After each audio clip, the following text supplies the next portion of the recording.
Hey guys, it's Matty from The Chief Life. Today I'm going to share a super healthy, really easy mayonnaise recipe. This one has no added nasties in it, okay? So it's homemade, it's going to be fresh, it's going to be nice, it's going to be super delicious. First of all guys, there's a few tips you need to know to making a successful homemade mayonnaise. The first is the egg needs to be at room temperature. Secondly, it needs to be on the base of the mixture.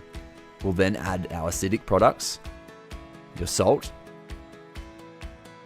finishing the top of the mixture with your olive oil. If you have a stick blender, use it. It's not necessary, but it is recommended. Start with the stick blender pushed all the way to the bottom. As the mayonnaise starts to become creamy, we're going to lift the stick blender up and continue to move up and down until all of the oil is mixed through. Once your mayonnaise is nice and creamy, it's ready to be placed into the jar.